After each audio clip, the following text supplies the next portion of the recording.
Pemirsa, Timnas Indonesia akan mendapatkan 2 amunisi pemain naturalisasi baru.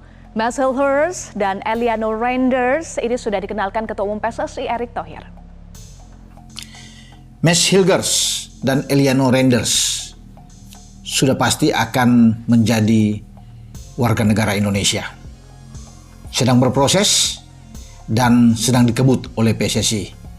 Ketua Umum PSSI Pak Erick Thohir sekarang termotivasi ya setelah melihat 2 pertandingan yang positif untuk tim nasional kita di bawah STY, imbang 1-1 dengan Arab Saudi, 0-0 dengan Australia. Pak Erick Thohir mengatakan akan digenjot habis Oktober sudah bisa main melawan Bahrain dan Cina. Ini yang menarik dan tentunya kita harus apresiasi dengan gerak satset dari Ketua Umum PSSI. Dia ingin bahwa ketika kita melakoni tandang, Hilgers sudah ada di belakang untuk berpasangan dengan Kapten Jai Isyas, juga termasuk dari Skrido yang tampil kemarin luar biasa ya. Kita masih punya Justin Hopner, tinggal dipilih.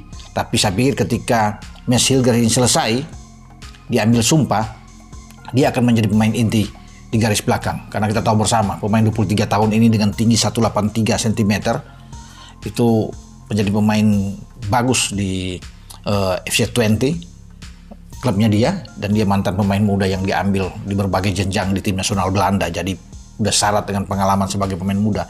Kalau sudah bermain di tim nasional Belanda tidak diragukan lagi ya bagi Max Hilgers. Makanya kan nilai pasar dia di bursa transfer itu tinggi, 7 juta US dollar. Itu kalau setara dengan 121 mungkin 0,6 ya miliar rupiah. Wah, luar biasa ini seorang Max Hilgers. Dan kalau kita tarik lagi, yaitu dia lebih tinggi dari skuad yang ada di Vietnam, Thailand, Malaysia pun dia lebih tinggi ya. Kalau dengan 121 ya. Kemudian di Thailand itu berapa? Thailand 111 kalau nggak salah ya. Total pemain Thailand itu semua, Malaysia apalagi cuma 110 ya miliarnya. Vietnam mungkin 117 atau 118 miliar. Jadi dia lebih tinggi dengan 121 di antara semua pemain itu dengan nilai seorang Max Hilgers. Nah, sekarang setelah presiden teken suratnya semua ngebut ini, sekarang beralih ke DPR RI. Jadi kalau DPR RI itu bergerak pada minggu depan, ya artinya pada 2 minggu ke depan sudah bisa dia diambil sumpah. Kita kan melihat bahwa Max Hilgers saja nilai transfer market sudah kalau nggak salah mencapai 200 miliar kalau nggak salah ya. Nah ini kan menunjukkan siapa sebetulnya Max Hilgers ini. Nah sebetulnya kan proses Max Hilgers sudah berjalan sudah beberapa waktu yang lama sebetulnya. Cuma masalahnya pada saat itu dia belum mendapat restu dari orang tuanya untuk membela timnas. Tapi belakangan ketika melihat bagaimana perkembangan timnas kita yang juga akhirnya banyak menarik pemain-pemain diaspora dari strata grade A katakanlah ya. Ini tentu juga menggugah spirit dari Max Hilgers sendiri maupun Eliano Reinders untuk juga mulai menoleh nih. Bukan tidak mungkin juga keluarga dari mereka berdua juga mulai menoleh bagaimana perkembangan sepak bola timnas kita gitu loh. Dan ternyata kan kalau kita melihat pada peluang yang harus dimanfaatkan sehubungan dengan penambahan kuota sepak bola Asia untuk tampil di Piala Dunia, ini juga kan semakin akhirnya membuka peluang yang semakin besar buat timnas kita. Nah, terlihat lagi apalagi kita melihat hasil pertandingan di fase awal di fase ketiga ini. Di pertandingan awal Indonesia ketemu Arab Saudi, Indonesia sebagai tim tamu tapi tidak gentar dan bahkan bisa mendapatkan hasil yang positif gitu loh. Kita mendapatkan 1 poin yang tentunya modal 1 poin ini sangat-sangat dibutuhkan buat timnas kita. Terutama sekali selain sebagai tabungan poin, tentu ini juga kan akan menambah mentalitas kita, menambah kepercayaan diri kita bahwa sebetulnya kita mampu untuk bisa bersaing dengan pemain-pemain atau tim-tim yang jauh di atas kita ranking FIFA-nya. Karena akhirnya ranking FIFA itu hanya sekedar angka gitu loh bro, tidak bisa mencerminkan kualitas sebuah tim gitu loh bro. Kalau bagi saya teman-teman, dua hasil imbang ini terasa seperti sebuah kemenangan. Karena yang timnas kita hadapi adalah dua tim yang langganan bermain di Piala Dunia. Arab Saudi kita tahu adalah tim yang sudah terbiasa bermain di Piala Dunia, bahkan lolos ke dua edisi terakhir dari Piala Dunia. Sedangkan Australia adalah tim yang lebih sering lolos ke Piala Dunia, bahkan lolos ke 6 edisi terakhir dari Piala Dunia. Artinya kita berhadapan dengan tim yang sangat kuat. Bukan tim yang kuat saja, tapi tim yang sangat kuat. Yang punya materi pemain yang berpengalaman dan juga yang punya dua pelatih kelas dunia. Tapi timnas kita kan juga tidak kalah lawan mereka. Dan timnas kita juga punya pelatih kelas dunia, yaitu Shin Tae-yong yang pernah membawa sebelumnya tim nasional Korea Selatan lolos ke Piala Dunia tahun 2018 dan bisa juga mengalahkan Jerman di Piala Dunia tersebut. Tapi poin di konten ini yang ingin saya buat adalah gak ada salahnya juga jika kita merasa bangga dan juga tentunya senang dengan keberhasilan dari tim nasional kita yang berhasil menahan imbang Arab Saudi dan juga Australia.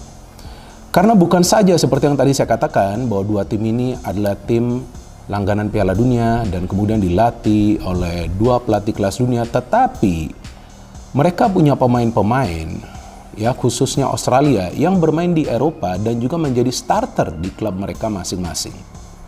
Dan Arab Saudi kita tahu memang mayoritas dari para pemain mereka bermain di liga domestik, tapi liga domestik mereka sekarang kan sedang berkembang pesat karena begitu banyak pemain kelas dunia yang sekarang bermain di Liga Arab Saudi.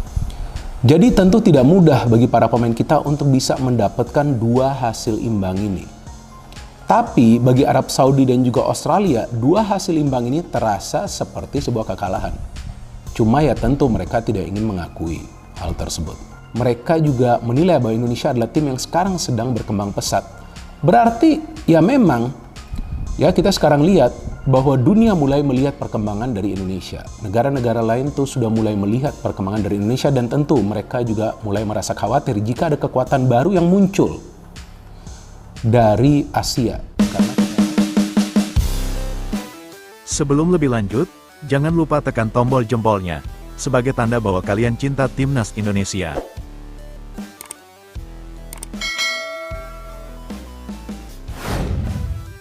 Proses naturalisasi dua pemain berdarah Indonesia asal Belanda, Mies Hilgers dan Eliano Reijenders, sedang dilakukan dan bakal segera rampung.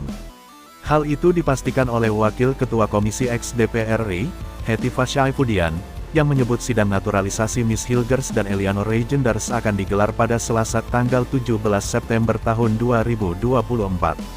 Melalui akun Instagram miliknya, Hetty menuliskan, "Teman-teman, rapat naturalisasi atas nama Mies Victor Joseph dan Eliano Johannes Reijenders di Komisi X diagendakan Selasa tanggal 17 September jam 10 pagi ya.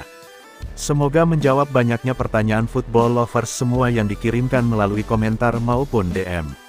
Silakan menyimak prosesnya nanti melalui streaming seperti sebelumnya juga," lanjutnya. Dalam keterangannya itu, Hetifah juga membagikan gambar dua surat bertanda tangan Presiden Joko Widodo yang sudah memberikan rekomendasi pemberian hak kewarganegaraan Indonesia kepada Mies Hilgers dan Eliano Reijenders untuk dibahas terlebih dulu di rapat DPR RI. Sebelumnya, Ketua Umum PSSI, Erick Thohir, juga mengungkapkan bahwa proses naturalisasi Mies Hilgers dan Eliano Reijenders memang dikebut untuk keperluan timnas Indonesia.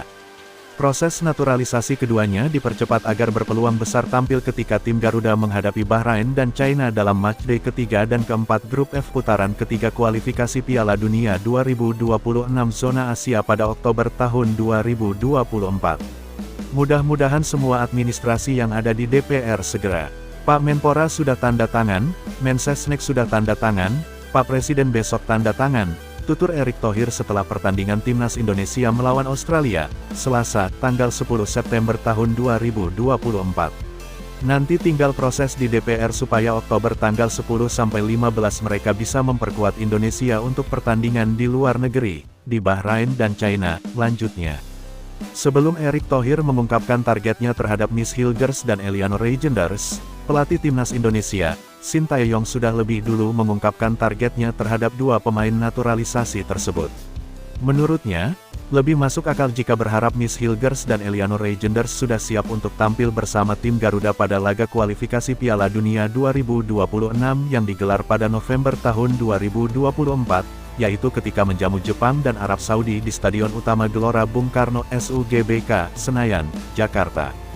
Miss Hilgers dan Eleanor Reijenders mungkin tidak gampang bermain dengan timnas Indonesia pada Oktober tahun 2024.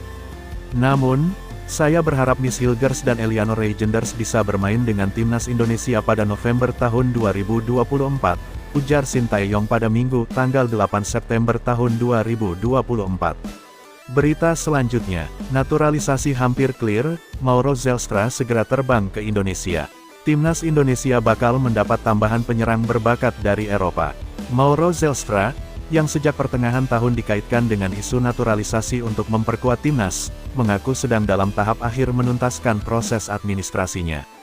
Hal itu ia sampaikan dalam sebuah podcast di Football Premier. Mauro Zelstra bahkan kagum dengan penampilan Indonesia saat menghadapi Australia, dalam lanjutan kualifikasi Piala Dunia 2026 zona Asia, Selasa, 10/9 lalu. Mereka luar biasa, ujarnya, mengutip dari Football Premier. Mauro Zelstra mengatakan bahwa ia sudah mengurus beberapa dokumen terkait proses naturalisasi dirinya. Saat ini sedang dalam proses. Kami sedang mengurus paspor dan mereka memeriksa dokumen saya, sebutnya. Jika semua berjalan lancar, saya akan segera terbang ke Indonesia, sambung Zelstra. Siapa sangka, Mauro Zelstra memang sudah berhasrat untuk bisa berseragam timnas Indonesia. Selain karena faktor keluarga, neneknya dari Bandung, dan ayahnya separuh Indonesia Belanda, Mauro Zelstra juga kagum dengan Stadion Utama Gelora Bung Karno SUGBK. Tentu ini impianku, karena orang-orangnya, energi positifnya. Stadionnya bisa menampung 80.000 penonton, itu seperti mimpi jadi nyata bagi setiap anak kecil, katanya. Mauro Zelstra lahir di Belanda, tanggal 9 November tahun 2004.